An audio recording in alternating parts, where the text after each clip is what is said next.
The neighborhood of Oak Ridge Estates had been my home for 7 years before Karen arrived. I purchased my modest ranch-style house after 15 years of saving, planning, and dreaming.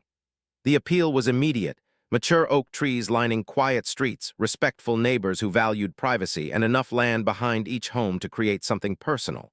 For some, that meant elaborate gardens. For others, it was playsets for their children. For me, it would become my private oasis. I spent 2 full summers transforming my backyard. I cleared the land myself, breaking ground with a rented excavator under the scorching sun. Every muscle in my body ached as I dug deeper into the earth, but the vision kept me going. I designed the pool myself, kidney-shaped with a small waterfall feature on one end. The concrete work was contracted out, but I did the tiling with my own hands, pressing each blue ceramic piece into place while imagining the finished result. When it was completed, I built a privacy fence around the entire yard. 6 feet of solid cedar created a sanctuary that was mine alone. I installed subtle lighting along the perimeter that cast a soft blue glow across the water at night. From my bedroom window, it looked like a private lagoon. That pool represented everything I valued: hard work, persistence, and the right to enjoy the fruits of my labor in peace. Every morning before work, I would test the chemical balance. Every evening, I would skim the surface for leaves or debris. It was more than a pool. It was my meditation space, my reward, my personal slice of paradise. During hot summer days, I would float on my back, eyes closed, listening to nothing but water lapping against the sides and birds chattering in the distance. It was perfect. The first time I noticed Karen was during the annual neighborhood barbecue in early June. She had moved in 3 weeks prior, taking over the Thompson property across the street. She arrived fashionably late, making a theatrical entrance with her 2 children in tow, a boy around 8 and a girl perhaps 6. Her blonde bob haircut bounced with each exaggerated greeting as she worked her way through the crowd. "You must be Kevin," she said when she finally reached me, extending a hand adorned with several sparkling rings. "I have heard so much about your gorgeous pool. The real estate agent mentioned it when we were touring the neighborhood." I shook her hand politely. "Nice to meet you. Welcome to Oak Ridge." Her eyes drifted toward my property. "It has been so hot lately. Those poor kids have been absolutely melting." She gestured toward her children, who were currently chasing each other around the community center lawn, screaming at volumes that made several neighbors wince. They would absolutely love to cool off in a nice pool, even just for a few minutes. I nodded non-committally, taking a sip of my lemonade. Pools require a lot of maintenance. That is why I built mine for just personal use. "Oh," she said, her smile tight at the corners. "Well, maybe someday we should be neighbors who share our blessings, right? That is what makes a community." I smiled politely and changed the subject, asking about her move and previous home. But something in her tone lingered, a note of expectation that felt misplaced between new acquaintances. I dismissed it as nothing more than awkward conversation, unaware that I had just encountered the first drop of what would soon become a raging storm. It was a Tuesday afternoon in mid-July when the first boundary was broken. I had gone to the grocery store to stock up on essentials for the week. The summer heat had intensified, transforming the asphalt into radiating sheets of near-visible waves. By the time I returned home, beads of sweat were rolling down my back as I maneuvered 3 heavy bags toward my front door. Something felt wrong immediately. The side gate leading to my backyard was ajar, a gate I religiously kept locked. I set the groceries down on my porch and moved cautiously toward the backyard. Before I even rounded the corner, I heard it: splashing, laughter, voices that did not belong in my private space. When I stepped into my backyard, the scene before me caused my blood to run cold.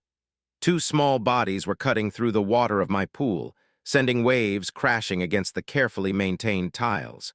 Karen's children. The boy was cannonballing repeatedly from the edge while his sister paddled in circles, both of them dripping evidence of their trespass across my pool deck. "Excuse me," I called out, my voice tight with controlled anger. "What are you doing in my pool?" Both children froze. Wide eyes locked onto mine with the unmistakable recognition of being caught. Water dripped from their hair and chins as silence suddenly replaced their carefree laughter. "This is private property," I continued, moving closer to the edge of the pool. "Where is your mother? Does she know you are here?" The little girl spoke first. "Mommy said it was okay because you were not home." Her innocent delivery of such a calculated permission struck me speechless for a moment. "I need you both to get out right now," I said firmly. "This is not a public pool. You cannot be here without permission, and I have not given any." They scrambled out, leaving puddles across my carefully swept concrete. Without a word, they grabbed towels I did not recognize from my deck furniture and darted past me, through the gate, and across the street toward their home. I stood alone in my backyard, staring at the now-disturbed water surface. Abandoned pool toys, inflatable animals that did not belong to me, bobbed along the surface like evidence at a crime scene. Candy wrappers littered the edge of the pool. My sanctuary had been invaded. I had barely begun retrieving the foreign objects from my pool when I heard the rapid staccato of approaching footsteps. Karen appeared at my gate, her face contorted with an anger that seemed disproportionate given the circumstances. "How dare you speak to my children like that?" she demanded, stepping into my yard without invitation. "They came home crying." I stood my ground. "How dare you send your children into my private property without permission? This is trespassing, Karen." "They are children," she shot back, her voice rising. "It is 95 degrees today. They just wanted to cool off for a few minutes while you were gone. No one was hurt, no harm done." "That is not the point," I replied, struggling to keep my voice level. "This is my property, my private pool that I built myself. No one has the right to use it without my explicit permission." Karen's eyes narrowed. "Do you hear yourself? So selfish. Hoarding a pool all to yourself when there are children in the neighborhood who could enjoy it." "It is not selfishness to maintain boundaries on private property," I countered. "Would you let strangers use your shower without asking? Your kitchen, your bedroom?" "That is completely different," she scoffed. "A pool is outside, it is meant to be shared." "No, it is not." I stood taller. "This pool was built with my money on my property for my use. I maintain it. I pay for it. I am responsible for what happens in it. Your children were trespassing and you encouraged it. That ends now." Karen stepped closer, her voice dropping to something harder, colder. "You know, Kevin, life gets very difficult for people who do not know how to be good neighbors. Very difficult indeed." She turned on her heel and marched away, leaving me standing beside my disturbed waters. That night, as I cleaned the wrappers and skimmed the debris from my pool, I noticed a figure standing across the street. Karen's silhouette was visible through her front window, just watching my house. Not moving, just staring. Something about that stillness, that focused observation, sent a chill through me despite the summer heat. The next morning, I discovered my gate slightly open again. Not fully ajar as before, but just enough to indicate someone had tested it, found it locked, and retreated.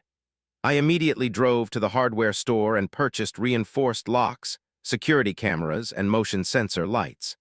The battle lines had been drawn, though I did not yet realize the war that was coming. The envelope arrived on a Thursday morning, tucked beneath my welcome mat rather than placed in my mailbox. The official logo of the Oak Ridge Estates Homeowners Association was printed in the corner, an organization that had been largely invisible during my 7 years of residency. I had dutifully paid my annual dues, attended the occasional meeting, and otherwise enjoyed the mutual non-interference that had characterized our relationship. Inside was a formal letter printed on heavy stock paper. "Official notice regarding neighborhood amenities and community access guidelines," the heading read. My eyes narrowed as I scanned the content. "It has come to the attention of the board that certain outdoor recreational facilities within the neighborhood boundaries have not been made available for community enjoyment, as outlined in Section 7.3 of the Community Values Statement. The board strongly encourages all homeowners to consider the benefit of shared neighborhood amenities during the summer season, particularly those that provide relief from extreme weather conditions." The letter continued with vague references to fostering community spirit and ensuring equitable access to outdoor facilities. Not once did it specifically mention my pool, but the implication was unmistakable. At the bottom, the letter was signed by Harold Wentworth, HOA President, a man I had spoken to perhaps twice in 7 years. I immediately called the HOA office and was connected to a secretary who seemed oddly prepared for my call. "I would like to discuss this letter regarding supposed community access to private property," I stated. "Specifically, I need clarification on Section 7.3 that was referenced." "Of course," the secretary replied with practiced politeness. "The board feels this is best addressed directly with the concerned party. Have you spoken with your neighbor Karen about this matter?" The mention of Karen's name confirmed my suspicions. So this is about my pool. "The board does not comment on specific properties, Mr. Richards, but we do encourage neighbors to resolve accessibility issues amongst themselves before formal mediation becomes necessary." "There is nothing to resolve," I insisted. "My pool is on private property. It was built with private funds. There is no accessibility issue because there is no public right to access." "Perhaps you should review your HOA agreement more carefully," the secretary suggested, her tone cooling. "The community values statement does indicate that certain quality of life enhancements should benefit the broader neighborhood when reasonably possible." After several more minutes of circular conversation, I hung up, fuming. I immediately pulled out my copy of the HOA bylaws and community values statement. Section 7.3 contained nothing about private pools or required sharing of personal property. It was a vague paragraph about neighborhood beautification and community enhancement. Later that afternoon, I encountered Karen at the neighborhood mailboxes. Her smile was smug, almost predatory. "Beautiful day for a swim," she remarked casually, collecting her mail. "Have you received any interesting correspondence lately?" "You know I have," I replied. "Did you really need to involve the HOA in this?" She examined her nails nonchalantly. "I know people on the board, good people who understand the value of community resources. Perhaps if you had been more reasonable about sharing, we would not have needed to escalate." "My pool is not a community resource," I stated firmly. Karen closed her mailbox with deliberate slowness. "You know what your problem is, Kevin? You think rules only work one way, but rules can be interpreted, especially by those who understand the system." She patted my arm condescendingly before walking away. That evening, I noticed new whispers when I retrieved my trash bins from the curb. Mrs. Hendricks, who had always been friendly, suddenly became absorbed in her garden plants as I passed. Mr. Santiago averted his eyes rather than offering his usual wave. The narrative was spreading.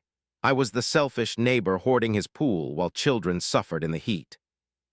The next day, I found dog excrement carefully placed directly in front of my gate. Not accidental, deliberately positioned. The day after, candy wrappers appeared floating in my pool again, despite the new locks and my constant vigilance. The pressure was mounting. What had begun as a simple boundary dispute was evolving into something more strategic, more coordinated. It felt as though invisible hands were slowly tightening around my property, my privacy, my peace of mind. Karen was not just an entitled neighbor anymore. She was a tactician waging a suburban Cold War, and somehow she had managed to recruit allies. I began documenting everything, taking photographs of the vandalism, recording dates and times of incidents, saving the HOA letter and emails. If this was becoming a coordinated campaign, I needed evidence. Little did I know how crucial that documentation would soon become. The confrontation occurred on a Saturday afternoon in early August. I had been cleaning my pool, testing chemical levels, and skimming debris, the usual weekend maintenance routine. The temperature had climbed to 98 degrees, one of the hottest days of the summer. I had just stepped inside for a glass of water when my security camera alert chimed on my phone. The footage showed Karen's children at my gate again. The boy was boosting his sister up, helping her reach over the top to manipulate the lock from the inside. I rushed outside immediately, anger pulsing through my veins. This was no longer innocent trespassing. This was calculated, intentional breaking and entering. I reached the gate just as it swung open. Both children froze when they saw me, guilty expressions confirming their intentions. "What do you think you are doing?" I demanded, my voice sharper than I intended. Weeks of frustration had eroded my patience. This is trespassing. This is breaking into private property. Mommy said, the little girl began. I do not care what your mother said, I interrupted. This is not your property. This is not your pool. You need to leave right now, and you need to tell your mother that if this happens again, I will call the police. The boy grabbed his sister's hand. Come on, Emma, he is being mean again. I am not being mean, I clarified firmly. I am protecting my property. Now go home. They scurried away across the street, and I locked the gate behind them, checking it twice to ensure it was secure. I had barely made it back to my porch when I saw Karen storming across the street, her face flushed red with anger. She was moving with such purpose that several neighbors stopped their weekend activities to watch. How dare you threaten my children? She shouted, her voice carrying across lawns and through open windows. They came home crying because of you. I remained on my porch, maintaining distance. Your children were attempting to break into my yard again after multiple warnings. They were trying to manipulate my lock to gain access to my pool without permission. They are children, she screamed, now standing at the edge of my lawn. It is nearly 100 degrees today. They just wanted to cool off. That does not give them the right to break into my property, I replied, keeping my voice steady despite my racing heart. I have asked repeatedly for you to respect my boundaries. Boundaries, boundaries. Her voice rose to a shrill pitch. You are traumatizing innocent children over your precious boundaries. Neighbors were openly watching now. Some had even stepped onto their porches to get a better view of the unfolding drama. Karen seemed energized by the audience, her performance growing more theatrical. You terrorized my bobbies, she continued, tears suddenly springing to her eyes. They were shaking when they came home, absolutely shaking with fear. That is not what happened, I stated firmly. I simply told them to leave my property, which they were attempting to enter illegally. Karen's expression shifted then. Something calculated flashed behind the tears. She pulled out her phone from her pocket and began dialing. What are you doing? I asked, a sense of dread building in my stomach. She lifted the phone to her ear, her eyes never leaving mine. Yes, hello, I need to report an assault on my children. My neighbor just physically threatened them and scared them. Yes, they are traumatized. He put his hands on my son. We need police here immediately. My blood ran cold. That is a lie. I never touched your children. Karen continued speaking into the phone, giving my address and name, fabricating details about how I had grabbed her son's arm and screamed in their faces. The performance was convincing, her voice breaking at just the right moments, her free hand trembling for effect. Within minutes, police sirens wailed in the distance, growing louder as they approached our neighborhood. 2 patrol cars pulled up in front of my house, lights flashing. Officers stepped out, immediately creating a perimeter. Karen rushed to them, children suddenly at her side, all 3 in tears. That is him, she said, pointing directly at me. He assaulted my bobbies. They are traumatized. The officers approached me cautiously, hands near their belts. Sir, we need to speak with you about an incident involving these minors. This is a false report, I said immediately. I have security cameras covering my entire property. I never touched those children. They were attempting to break into my yard to use my pool without permission, which has been an ongoing issue. The officers took statements from both sides.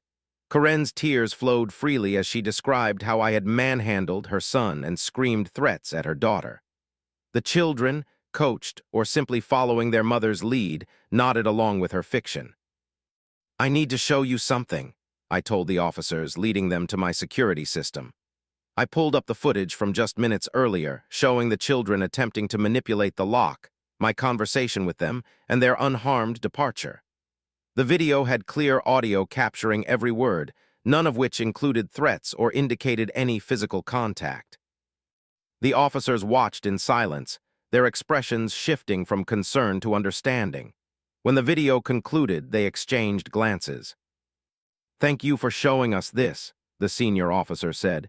It certainly clarifies the situation. When we returned outside, the officer approached Karen.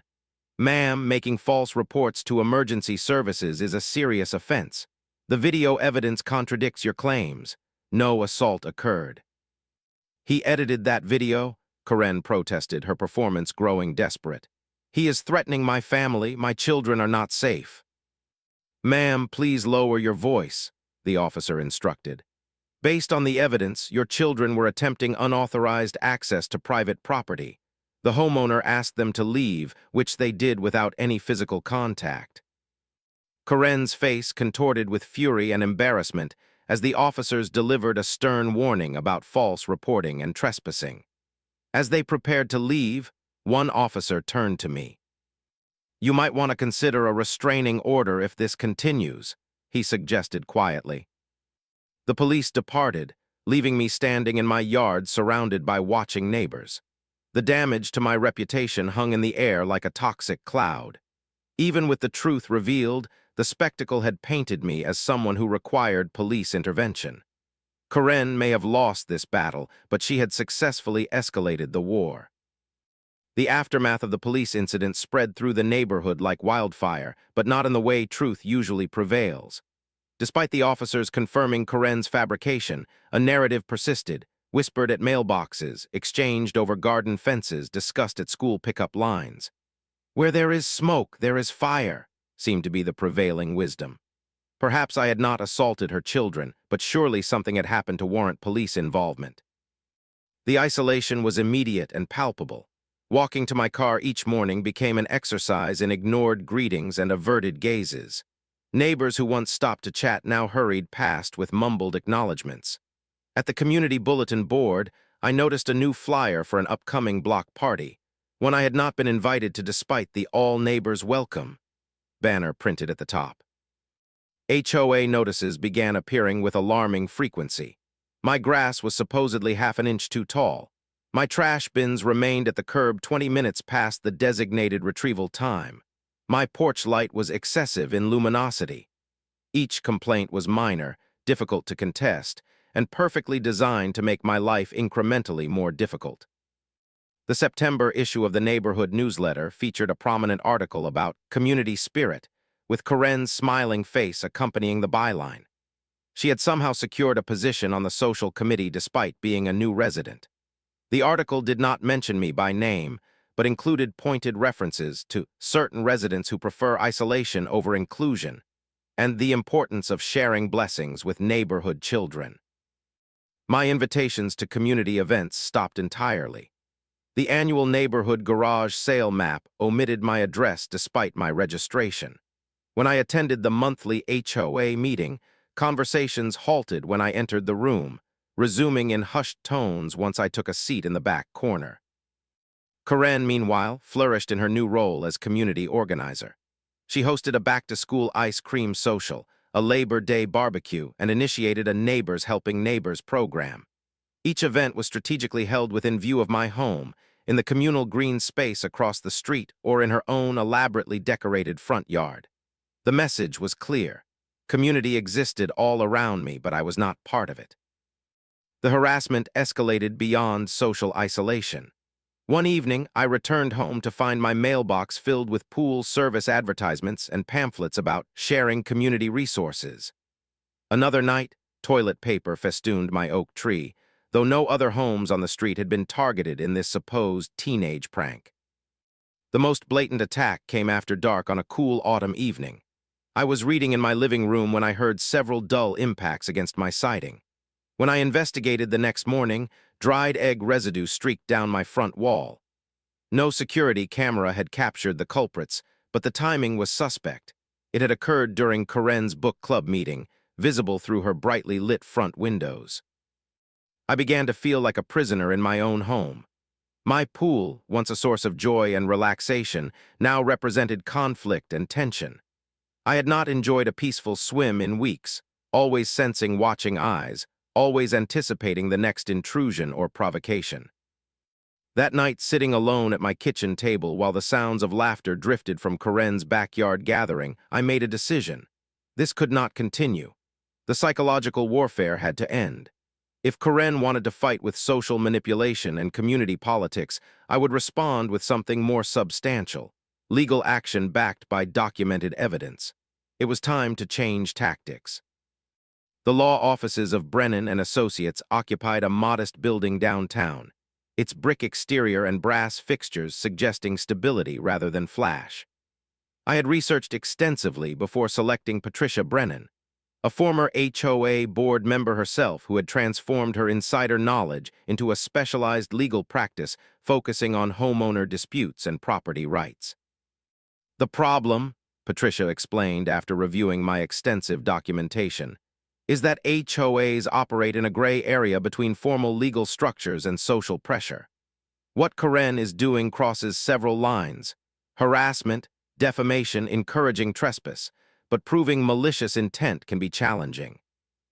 I pushed the folder containing my evidence across her desk. I have dated security footage of her children attempting to enter my property multiple times. I have the false police report.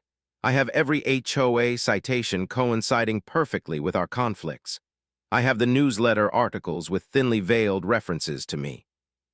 Patricia nodded as she examined each item, her expression growing more confident. This is actually quite comprehensive. Most clients come to me with feelings and suspicions. You brought evidence. We developed a two-pronged strategy. First, a formal cease and desist letter would be sent to Karen, outlining the documented pattern of harassment, the false police report, and the encouragement of trespass. The letter would clearly state that any further incidents would result in immediate legal action, including a restraining order and civil suit for defamation. Second, we would address the HOA directly with a formal complaint about selective enforcement, inappropriate use of board influence for personal vendettas, and violation of their own bylaws regarding fair treatment of all community members. The key, Patricia advised, is to present this as protecting community standards rather than just your personal interests. HOAs respond better when you frame your position as upholding their own stated values. 3 days later, the certified letter was delivered to Karen's home. From my front window, I watched the mail carrier obtain her signature before handing over the envelope. Karen's body language transformed as she read the return address. Her shoulders stiffened, her free hand clenched into a fist. She glanced toward my house before disappearing inside. The following day, a similar letter was delivered to Harold Wentworth, the HOA president, with copies sent to each board member. This communication was more extensive, including a formal request for a hearing at the next board meeting and a detailed breakdown of how recent actions violated specific provisions of the HOA charter. For the next week, a strange quiet descended over the neighborhood. The citations stopped. Karen's children remained conspicuously absent from my security camera footage. Even the neighborhood whispers seemed to subside. It was the calm before the storm, or perhaps the first indication that formal boundaries could accomplish what neighborly requests could not. The monthly HOA meeting was scheduled for the following Tuesday evening at the community center. Attendance was typically sparse, a handful of retirees and the occasional homeowner with a specific complaint. This meeting, however, saw unprecedented attendance. Word had spread about my formal complaint, and curiosity had drawn nearly 30 residents to the usually empty folding chairs. Karen arrived 5 minutes late, making another theatrical entrance. She had dressed formally, as if appearing in actual court, and was accompanied by 2 women I recognized as her most devoted neighborhood allies.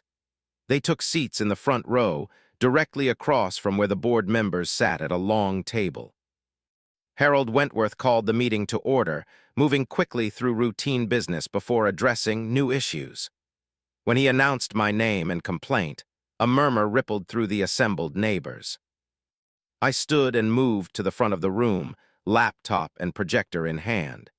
Thank you for allowing me to address the board and my neighbors. I have prepared a brief presentation regarding ongoing issues affecting our community standards. For the next 15 minutes, I methodically presented my evidence. Security footage showed Karen's children attempting to access my property on multiple occasions. Audio recordings captured Karen's threats. Time-stamped photographs documented the escalating vandalism. I presented the police report noting the false allegations alongside the officer's written statement clearing me of wrongdoing. Most damning was the correlation I had documented between my conflicts with Karen and the sudden influx of HOA citations against my property, a pattern too perfect to be coincidental. I concluded by displaying the relevant HOA bylaw sections being violated, not by me, but by the selective enforcement targeting my home. I am not here to create division, I concluded. I am here because our community is already being divided by personal vendettas and misuse of HOA authority. I simply ask that all homeowners be treated with equal respect, and that private property boundaries be honored according to the very bylaws we all agreed to when joining this community. The silence that followed my presentation was profound. Board members exchanged uncomfortable glances. Several neighbors shifted awkwardly in their seats, perhaps recognizing their own roles in the social ostracism I had experienced. Harold Wentworth cleared his throat. "This is concerning information. The board will need to investigate these allegations and review the evidence presented. We will establish a special committee to—" "This is ridiculous," Karen interrupted, surging to her feet. "He is the one causing problems. He is the one refusing to be part of this community. Ask anyone." "Mrs. Peterson," Harold responded firmly, "you will have an opportunity to address these concerns through proper channels. But interrupting and making unsubstantiated accusations is exactly the type of behavior being called into question here." For the first time since our conflict began, I saw Karen's carefully constructed facade crack. The community pillar she had fashioned herself into was showing structural weaknesses. As I returned to my seat, several neighbors nodded in my direction, small gestures of acknowledgement or perhaps apology. The tide was beginning to turn. Truth, systematically presented, was finally piercing through the fog of rumors and manipulation. The war was not over, but a significant battle had been won. Justice, when it finally arrived, came not as a thunderclap, but as a formal letter on HOA stationery delivered to every home in Oak Ridge Estates. 2 weeks after my presentation, the special committee completed their investigation, and their findings were unequivocal. Following a thorough review of evidence and testimony, the letter stated, the board has determined that recent enforcement actions have not been applied consistently throughout the community. Furthermore, the investigation revealed inappropriate influence exerted on board decisions by non-elected committee members. The letter did not name Karen directly. Legal caution prevailed, but the implications were clear. The social committee was being restructured to ensure broader community representation. All recent citations issued to my property were rescinded. Most significantly, the board formally clarified that private pools on private property were explicitly excluded from any community resource sharing expectations.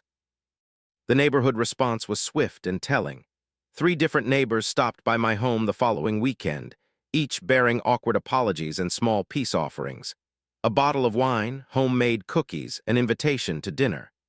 Mrs. Hendricks, tending her garden as usual, waved enthusiastically when I collected my mail. Mr. Santiago resumed our casual conversations about lawn care and weather. Karen, meanwhile, retreated from public view. Her front blinds remained perpetually drawn. The elaborate decorations that typically adorned her porch for every minor holiday were conspicuously absent. Her previously packed driveway during social gatherings now stood empty apart from her own vehicle. Her children still waited for the school bus each morning, but they did so on their own porch rather than at the community bench where neighborhood kids typically gathered. When our paths crossed unavoidably at the local grocery store, Karen focused intently on examining produce rather than acknowledging my presence. The neighborhood newsletter appeared the following month with a noticeably different tone. Karen's name was absent from the contributor list, replaced by a community corner section written by a rotating group of residents.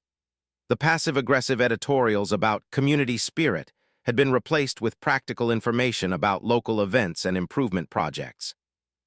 3 weeks later, a for sale sign appeared on Karen's lawn. No farewell party was organized. No goodbye emails circulated.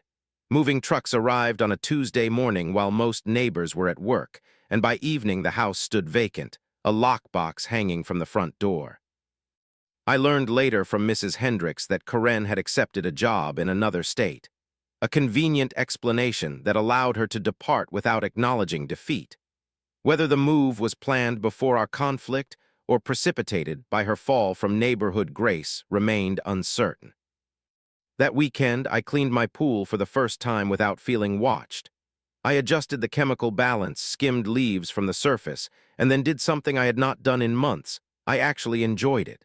I floated on my back beneath the autumn sky, eyes closed, listening to water lapping against the sides and birds chattering in the distance. My sanctuary was mine again. Over the following months, the community slowly healed. New neighbors moved into Karen's former house, a retired couple who expressed admiration for my pool but no expectation of using it. The HOA continued operating with greater transparency, including published minutes and rotating committee assignments to prevent concentration of influence. I gradually re-engaged with community activities, attending the holiday gathering and contributing to the spring cleanup day. Not everyone welcomed me back warmly. Some allegiances died hard, and rumors left lasting impressions. But the overt hostility had dissipated, replaced by the polite distance that had characterized the neighborhood before Karen's arrival. The experience changed me in ways I had not anticipated. I remained firm about my property rights and privacy, but I also recognized the value of community connections I had previously taken for granted. When the neighbors directly adjacent to me had their first child, I gave them an open invitation to use my pool on Sunday afternoons during the summer, an offer made by choice rather than coercion. The war over my backyard oasis taught me something profound about modern communities and the boundaries that define them. Some battles are not fought with traditional weapons, but with whispers and influence. Some victories come not through domination, but through systematic exposure of truth. 7 years of peaceful residence had made me complacent about the social dynamics that govern suburban life. I had assumed that private property was protected by fences and locks alone, failing to recognize how easily social pressure could threaten even the most concrete boundaries. In the end, what protected my sanctuary was not just the legal system or security cameras, but my unwillingness to surrender to intimidation. Karen had built her campaign on the assumption that social pressure would eventually force me to capitulate. She had underestimated the quiet resolve of someone defending something built with their own hands. My pool remains my private oasis, my reward for years of hard work, my personal slice of paradise. But now I swim with a deeper appreciation for the invisible boundaries that protect all we value and the vigilance required to maintain them.